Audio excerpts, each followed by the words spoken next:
We will start the regular press conference by Minister Kamikawa. Minister, please.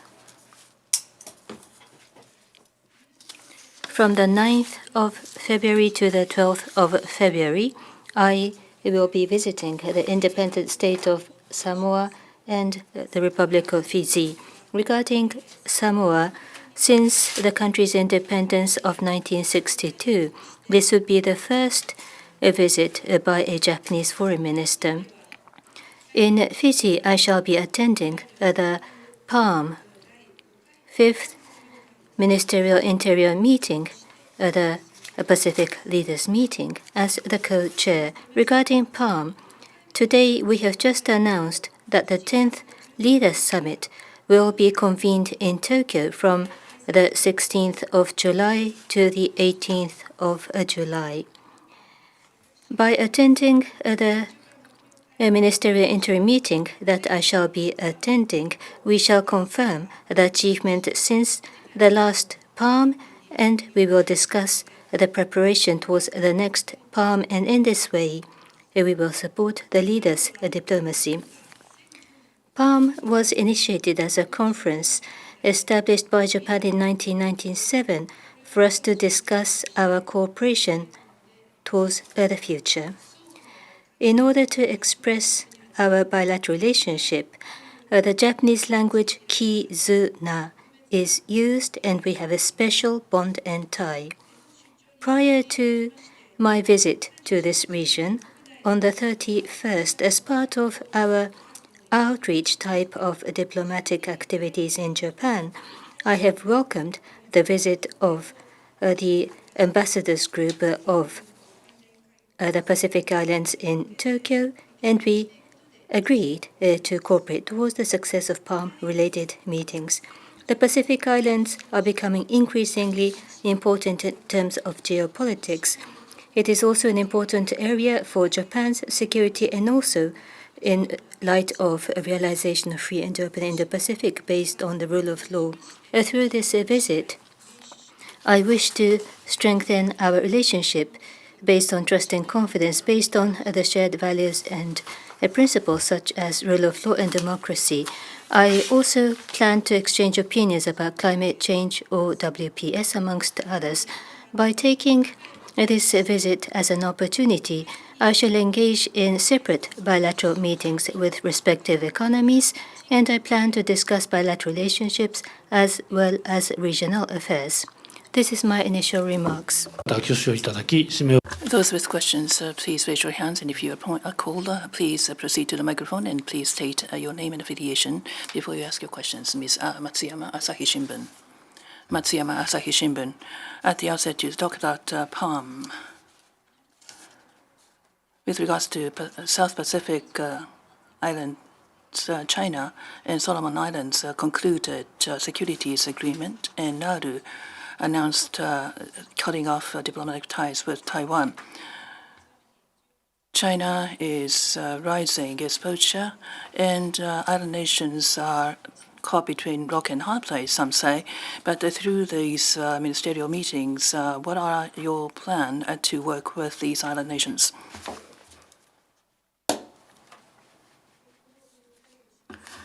Now, PALM and its ministerial interim meeting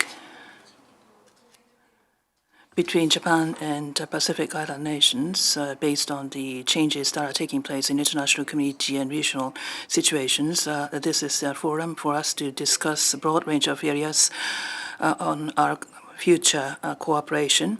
We are not having a third country in mind.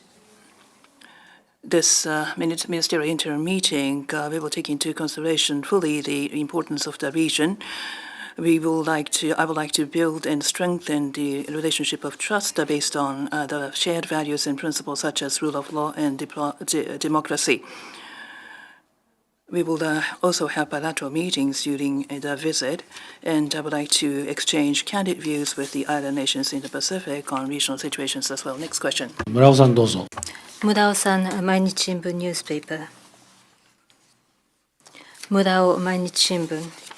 Regarding the East China Sea and the breeze, that have been placed at the LDP's diplomacy division as of yesterday. It was discussed that there must be requested that China remove, and if that is not possible, Japan should remove the buoy themselves. That was the agreement. What MOFA will do? What is the probability about Japan removing the buoys placed by China?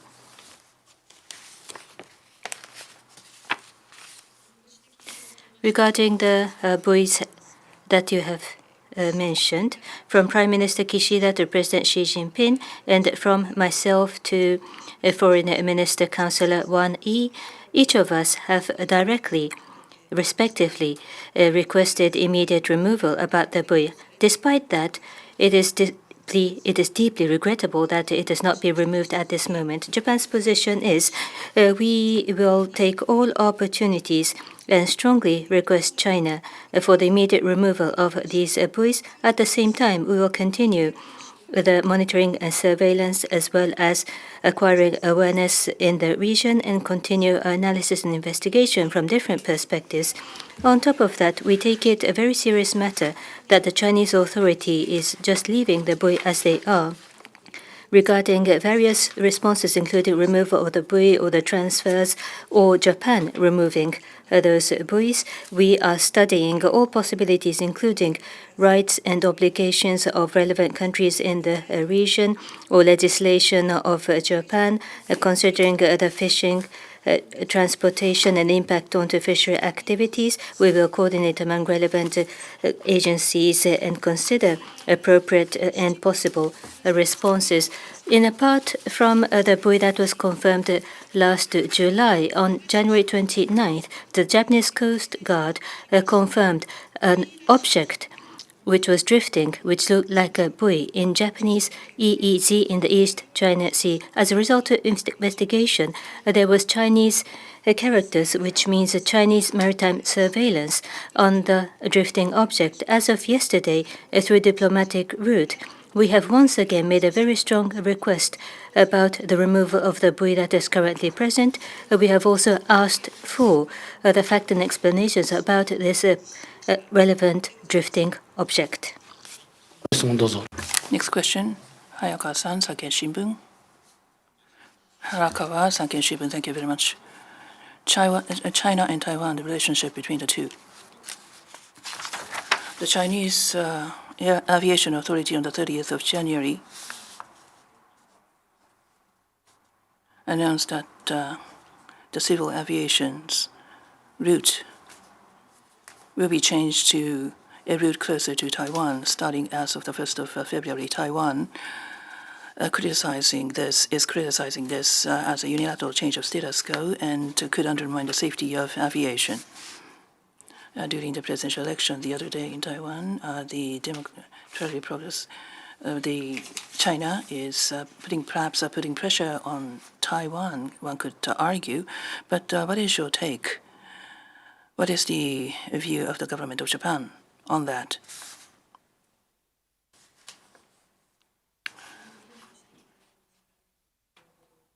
The report or the announcement, I'm aware of the announcement.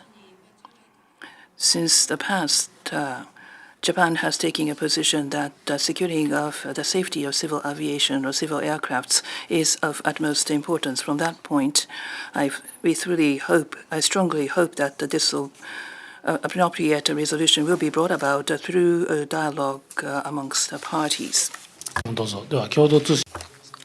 Hidema-san, Kyodo. Hidema, Kyodo. This is about the Middle East situation. According to U.S. media, in the U.S. facilities in Jordan, by drone attacks, 3 U.S. service persons have been killed. U.S. Biden administration has talked about retaliation, that they have approved the operation to attack the pro-Iranian militants in Iraq and Syria. If this happens, we cannot avoid further destabilization in Middle East. In this tense situation, what is your observation about the Middle East situation? And the fact that President Biden himself is clearly mentioning about retaliation, does Japan support this retaliatory attack by the U.S. military? I ask for your opinion.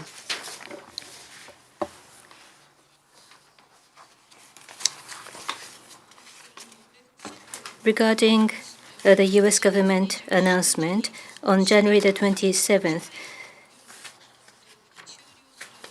to the U.S. military stationed in northeast Jordan, close to Syrian border, there was an attack by drone. 3 U.S. servicemen were killed and many were injured. Japan strongly condemns this kind of attack. I express my deepest condolences to those who have lost their lives and to the bereaved families and to the U.S. government. I also pray for the earliest possible recovery of the injured. I am aware of the comments made by President Biden that you referred to.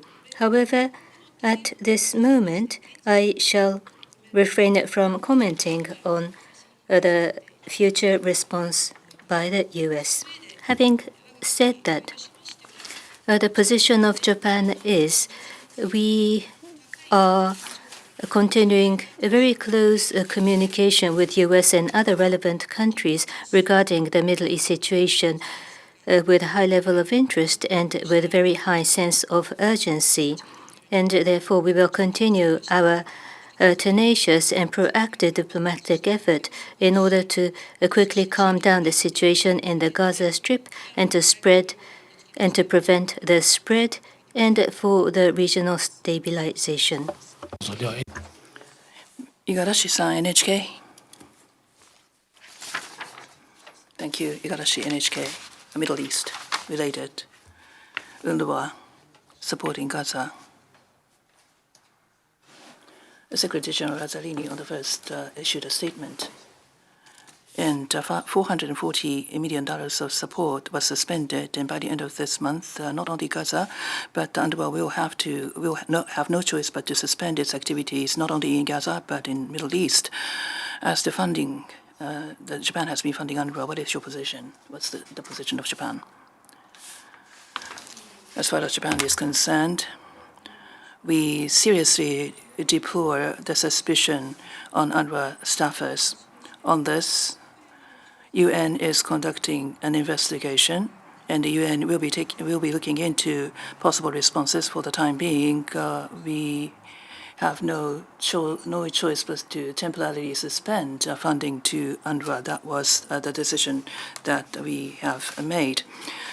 Many UNRWA staffers are dedicated to humanitarian assistance in supporting people in Gaza, and UNRWA has been playing a very important role in providing health, medical, education, and healthcare services to Palestinian refugees, so that UNRWA can live up to the expectations and can play its expected roles, including enhancement of governance. We strongly demand UNRWA to take an appropriate response. At the same time, as far as Japan is concerned, through our support through international organizations such as WFP and IFRC, Japan will continue actively addressing humanitarian support to Palestinians, including those in Gaza Strip. Anadol Emerjan Afmutmerfokan. トルコのアナトル通信のメルジョンです。This is Merjan of Anadol. This is about the ongoing crisis in the Middle East. By the attack, 27,000 innocent persons have been killed, and the ICJ at The Hague has announced the decision with regard to Israel. And what is the latest position of the government of Japan? The government of Japan, United Nations, UNRWA. Regarding UNRWA,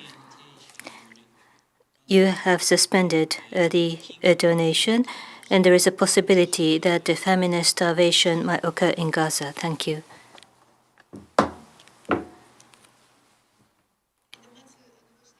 First of all, regarding ICJ's provisional measures that you referred to, the following day after this was issued, I myself announced my statement. As I referred to in the statement, this provisional measure at this moment does not make a decision about the violation of the Genocide Convention by Israel, but they have issued a provisional measure to Israel to prevent genocide and incitement and to enable supply of humanitarian aid. As the leading legal judicial organization of the United Nations, the provisional measure of ICJ is legally binding over the parties, and this must be executed in good faith. ICJ also mentioned about the importance of compliance with international humanitarian law and the release of hostages. As for Japan, we have strongly condemned a terrorist attack by Hamas and other parties. We have requested immediate release of hostages, and we have approached Israel that when they exercise the right to self-defense and the protection of the people, we have asked for the compliance of international law, including humanitarian law. Japan, as a country that emphasizes rule of law in the international community, we once again reaffirm our support for the role to be performed by ICJ. Japan's position is we will call on all parties to comply with international law, including international humanitarian law, and to act in good faith in accordance with the UN Security Council resolutions. At the same time, we will tenaciously and proactively continue our diplomatic effort, including for the immediate release of hostages, improvement of humanitarian situation, and for the earliest calming down of the situation. Next question, Shimada-san. I'm Shiba, freelance on the Middle East situation.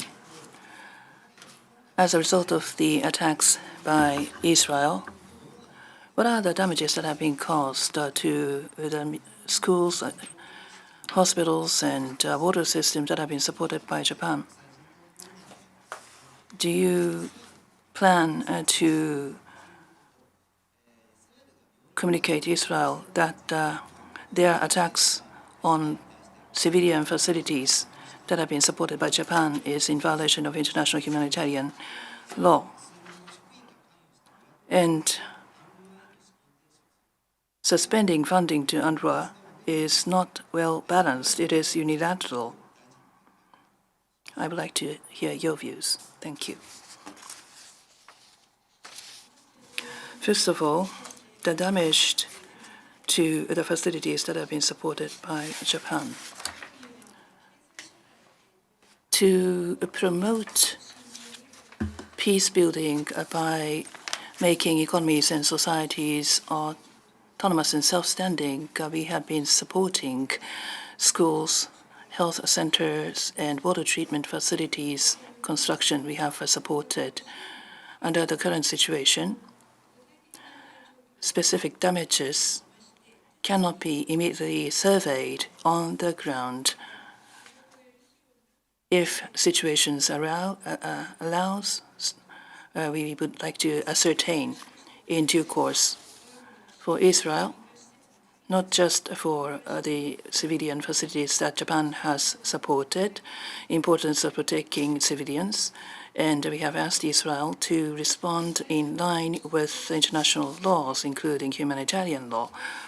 With regards to the suspension of funding to UNRWA, the suspicion over the UNRWA staff affairs are very much, we are seriously concerned.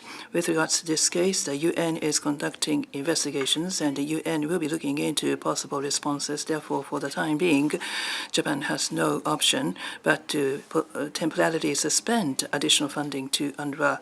That conclusion that we have reached, many UNRWA staffers are playing a critical role. They are dedicated to humanitarian assistance activities in Gaza. UNRWA plays an important role in providing health, medical, education, and welfare services for Palestinian refugees, so that UNRWA can play its expected roles. We will ask UNRWA to strengthen governance and take appropriate measures.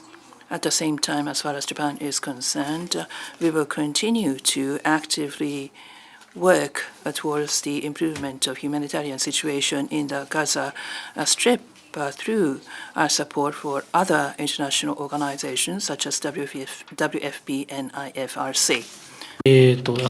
Last question, Matsuyama-san, Asahi Shimbun newspaper. Matsuyama Asahi Shimbun. This is about the comment by Mr. Aso of LDP. At the press conference after the cabinet meeting, Mr. Aso's comment related to Minister Kamikawa, you commented that you're grateful for the comment, but you are a public person like a member of parliament as a foreign minister. Some of the Japanese population say that they wanted to see you firmly protesting. Of course, we know it was Aso who spoke about this, but you have been advocating for the importance of reflecting women's perspective in politics. Do you think Aso's comment was appropriate? You are a possible candidate as the first female prime minister. What is your take? There was an earlier question in the last meetings and my response about that expression. I hope you will correctly understand the expression. And then going to this question, ever since I was first elected in 2000, I have tried to fulfill my responsibility as a politician based on my belief. Based on the 2000 UN Security Council resolution of WPS, Women, Peace and Security, I have directly appealed to the leaders of respective countries in order to mainstream WPS, and I've been doing my utmost. I am aware that there are various opinions and viewpoints across the world, but I am not going to be swayed by each and every event. I am going to focus with a sense of mission. Just like my great mentor, whom I respect, like Ogata Sadako, I will steadily continue my effort without being distracted, and I will fulfill my responsibility. Thank you very much. End of the press conference. Thank you.